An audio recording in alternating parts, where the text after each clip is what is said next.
Representing the flats boat category, the ActionCraft 1720 Gen 3 has an overall length of 17 feet 2 inches, a beam of 7 feet 3 inches, and a max horsepower rating of 140.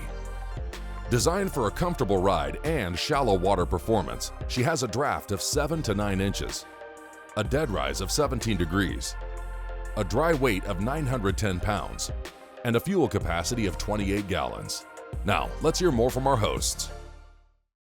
Okay, kid, you ready for a little inshore fishing today? Yes, I am. All right, I want to show you the boat we're on. All right, what do we got? ActionCraft 1720. This is their most popular model, but they changed it up. This is a Gen 3 version of the ActionCraft 1720. They've added this leaning post and the elevated helm. It's going to be really cool for sight fishing. How about we take a ride up in the Indian River, take some of these shrimp up there and see if we can go ahead and catch us a triple tail. Hey, I would love a triple tail today. Sounds like a plan. Let's do it. Here you go. Thank you. We had a little bit of a ride ahead of us to get to where we were going to fish, and Dave from ActionCraft took the helm, giving me and Lori a chance to sit in the rear bench seat. I found it super comfortable. Actually, that's the most comfortable place to sit on a boat, is back there by the motor. I had plenty of room back there.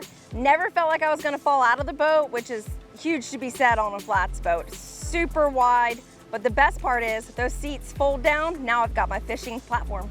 Most importantly for me was the change of the helm design. You stand on the deck and you've got an elevated helm position, and this was going to be really useful for us while we ran the intracoastal looking from marker to marker trying to find a triple tail.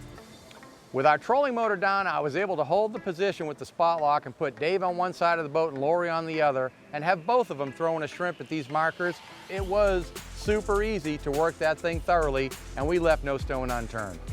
So when we got to the power plant, I'm not gonna lie, I was super excited. I saw some tarpon rolling, ran to that back live well, got my bait, cast it out. Then I started going around the boat and I realized the gunnels are so wide, it was perfect. There were some tarpon rolling there, but they were out of bounds. We weren't able to get after them.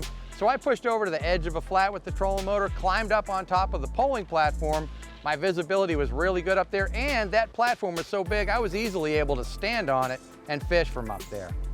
It was great that the ActionCraft incorporated a live well up in the bow of the boat. It makes it nice where you don't have to go back and forth all day long. I want to get my bait, I want to get it now, and I want to keep going. My vantage point from on top of the poling platform was really incredible. Okay, I'm looking across the flat and I see a shadow, so I threw a jig in there. The fish came over to the jig. I didn't know what was going to happen. He slashed at it and I got tight on what turned out to be a juvenile bull shark in about 2 feet of water. Now, this fish gave me a great fight. I climbed down off of there and landed the fish next to the boat, and we released him unharmed. It was a really cool surprise. Well, George promised me a triple tail. That didn't happen, but I did get a flounder today. And I love the fact that SeaDeck put the ruler on that wide gunnel. I was able to prop up my little flounder and measure him, and it was great. I had a little secret bet with George. As nice as that boat was, I didn't think it would pole real well. Well, we swapped out. I got on the boat and Lori got off. I was wrong. That thing poles like a dream. We were sight hunting redfish. They didn't help us out. But I tell you what, it wasn't because you can't pole that beauty. The platform is huge. I'm a big guy. I got up there and I was completely comfortable pushing the boat. And this boat surprised me. It pushed like a lot smaller boat. I took a little while and pushed Dave and Rick along a mangrove shoreline and tried to sight cast to a few fish in there. The boat really impressed me. I mean, it was very easy to handle, even in the wind.